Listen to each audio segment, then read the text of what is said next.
I'm going to show you why peace feels boring after chaos and why that feeling is not a sign that something is wrong with you. The reason you should listen to me is that I lived through a deeply chaotic relationship with my soon to be ex husband. When I finally stepped into peace, it felt strange and I had to understand why. I will deliver it in three parts. First, why chaos starts to feel normal and familiar.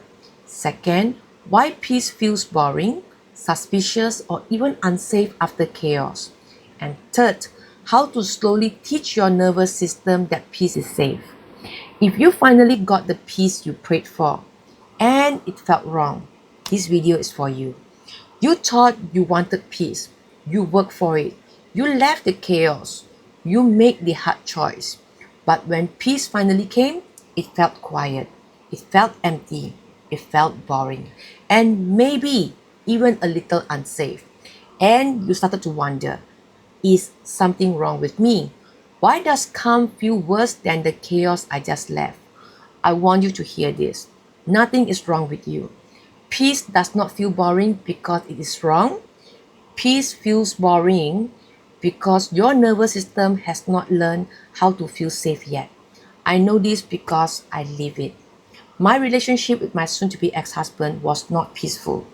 It was full of tension, confusion, emotional pressure, and unpredictability. There was always something wrong, always waiting for the next storm. So, when I finally came out of that relationship, I thought peace would feel like relief. But it did not feel like relief at first. It felt strange, almost like something was missing. And I had to understand why, because I did not want to run back to chaos just because it felt familiar. In this video, I'm going to show you why chaos becomes familiar, why peace feels suspicious at first, and how to slowly teach your body that calm is safe. Stay with me until the end because I'm going to share the one shift that helped me stop waiting for the next storm, even when everything around me was quiet. That shift changed everything. Let us begin. Hello, beautiful soul. Welcome to the Doorway Healing. I'm so glad you are here. If this is your first time, this is a safe and gentle space for women who are healing after painful love. My name is Adrian, and I'm here to walk this healing journey with you. Today's doorway is for the woman who finally has peace, but does not know how to live inside it yet. So, why chaos starts to feel normal? Your body is designed to survive. Whatever you live in long enough, your body learns to function inside it. This is not a weakness. This is how you were built to stay alive. But here is what most people do not know. When you live with conflict, anxiety, emotional high and low, tension and unpredictability for a long time, your nervous system adapts to that.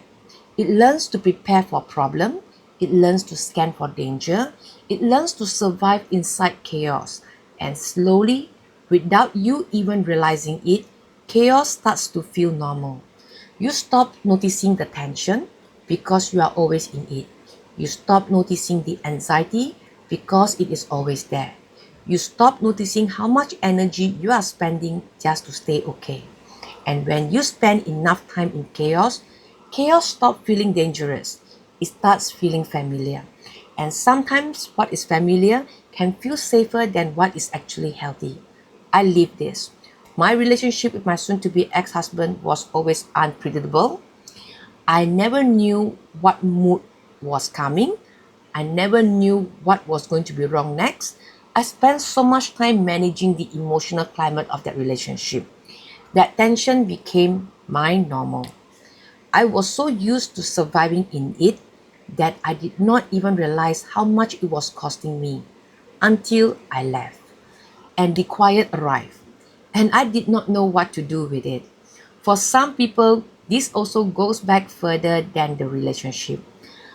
If love felt unpredictable when you were young, if attention came with confusion, fear, or emotional pressure, then as an adult, unpredictable love can feel unfamiliar. Chaotic people may not feel dangerous at first. They may feel exciting. They may feel like something your nervous system already knows. And that is important to understand.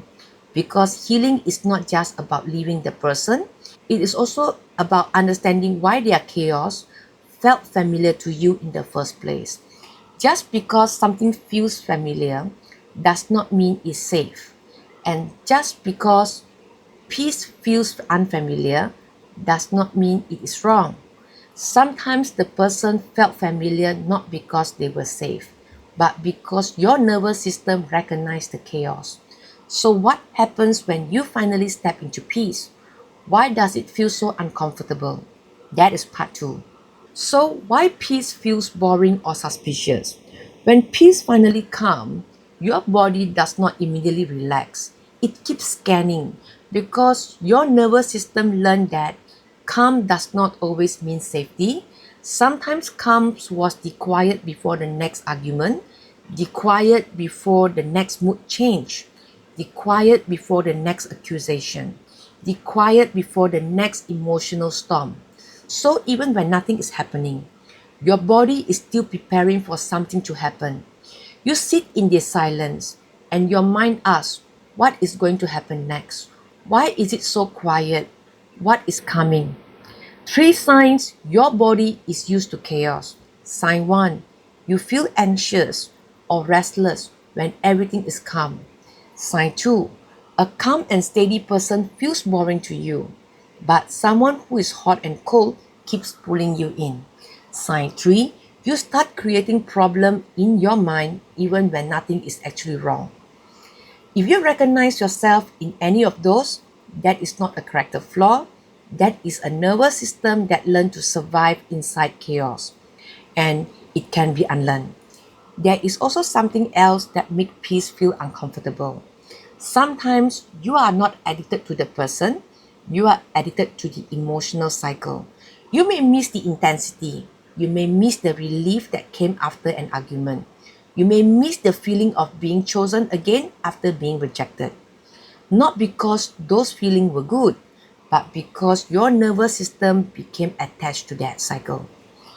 And when that cycle is gone, something feels missing. This can also happen when you meet someone healthy after chaos. A calm person may feel boring, a peaceful connection may feel like something is wrong, but sometimes nothing is missing. The drama is missing, the anxiety is missing, the fear is missing. And because your body is used to those things, their absence can feel empty. When I finally out of that chaotic relationship, my mind was not peaceful. Even when the outside world was quiet, my thought kept moving fast. I kept replaying the situation. I kept imagining what could go wrong. I kept preparing for a storm that was not coming anymore. My mind was still living in survival mode. Even in the silence, I was not resting. I was waiting. Peace and boredom are not the same thing. Boredom feels empty. Peace feels grounded. Boredoms make you feel disconnected. Peace brings you back to yourself. Boredom says nothing is happening. Peace says nothing is attacking me. Boredom feels dull. Peace feels spacious. Boredom is when you feel unstimulated. Peace is when you feel safe enough to finally be still. Peace is not having nothing to do. Peace is doing what you need to do without chaos controlling you. Peace is being busy but not anxious. Peace is being quiet but not afraid. Peace is being alone but not abandoned. Peace is being still but not empty. So, how do you teach your nervous system that peace is safe? That is part 3. And this is where your healing truly begins. 5 signs your nervous system is healing. Before I share how to teach your body that peace is safe, I want you to notice something first. Because healing is already happening. Even if it does not feel like it yet, here are 5 signs. Your nervous system is healing after chaos. Sign 1. Peace is starting to feel less strange. At first, quiet felt wrong. Now it feels a little less heavy. The silence does not scare you the same way. You are not bracing for it to break. That is not nothing. That is your nervous system beginning to trust the calm. Sign 2. You stop scanning for danger when nothing is happening. You used to sit in a quiet moment and your mind would immediately ask, what is wrong? What is coming next? When you notice that voice is getting quieter, even just a little, that is healing. Sign 3. Calm, steady people are starting to feel safe, not boring. There was a time when someone kind and consistent felt dull. Now you are beginning to see something different in them. That shift is your nervous system slowly learning what safe love actually feels like. Sign 4. You can face a hard moment without being pulled back into chaos. Someone difficult contact you. A tough conversation happens, and instead of reacting the way you used to, you stay calm. Not because you force it, because something in you has truly settled. That is what I experienced when my soon-to-be ex-husband reached out after more than a year. I did not dance, and that was new. Sign 5. You can protect yourself without anger. You can say no. You can hold your boundary. You can disagree. And none of those things require you to raise your voice or lose yourself. That is not coldness. That is strength. That is your nervous system learning you can be safe even in conflict. If you recognize even in one of those signs in yourself, you are healing. Even if peace is still feels strange, even if calm still feel uncomfortable, you are already on your way. You do not force yourself to feel peaceful overnight. Your nervous system learned chaos over months and years. It needs time to learn peace, and that is okay. Start small. Sit quietly for 5 minutes. Breathe slowly. Notice your body. Notice what is tight. Notice what is holding on. And then remind yourself, nothing bad is happening right now. I'm safe in this moment. Do this one moment at a time, not forever. Just right now. I had to teach my body what peace felt like. Meditation helped me. Breathing helped me. Sitting in silence helped me. Even when it felt strange. At first, my mind kept creating scenes, memories, and fears. It was like my brain did not know how to be still. But slowly, I began to feel something different. I began to feel calm without fear, quiet without danger, stillness without emptiness. And I remember feeling almost shocked the first time I felt real peace. Because before that, I did not truly know what peace was. I thought peace and boredom were the same thing, but they are not. I had to learn peace the way I once learned survival, one slow moment at a time. And there is one more part of finding real peace that I want to speak about gently: forgiveness. Not forced forgiveness, not quick forgiveness, not pretending what happened was okay, but real forgiveness. The kind that is for you, not for them. Because when you are still carrying anger, resentment, and the need for them to understand what they did, your body may still be away from the chaos, but your mind is still living inside it. Forgiveness is not saying the pain was okay. Forgiveness is not to let the pain own your peace forever. You forgive because your soul deserves rest. You forgive because you want your energy back. You forgive because you are tired of letting the past control your present. And forgiveness is not one big moment. Sometimes it is a practice. Today you forgive a little, tomorrow you still feel angry. Then one day you notice the memory does not hurt the same way anymore. That is healing. Not long ago, my soon-to-be ex-husband contacted me after more than a year. He had his reason for reaching out, and I understood why. But the details why he contacted me are not really the important part of the story. What mattered was what happened inside me. There was a time when simply hearing from him could have pulled me straight back into chaos. I might have become angry, defensive, or emotional. Even after the conversation ended, I might have carried it around in my mind for days. This time, I did not. I spoke calmly, and it was not fake calmness. It was not suppressing anger while pretending to be unaffected. I was not trying to appear strong for his benefit. I genuinely felt peaceful. I understood the situation. I understood what I had the right to protect, and I was not going to give that up just because I had reached a place of forgiveness. That distinction became very clear to me. Forgiveness did not mean giving someone permission to take advantage of me again. It did not mean forgetting what happened. It did not mean giving up my boundaries. It did not mean reconciliation. It certainly did not mean saying yes when my answer needed to be no. I could forgive someone and still protect my peace. I could wish someone no harm and still refuse what was not right for me. I could speak respectfully without surrendering my position. That was new for me.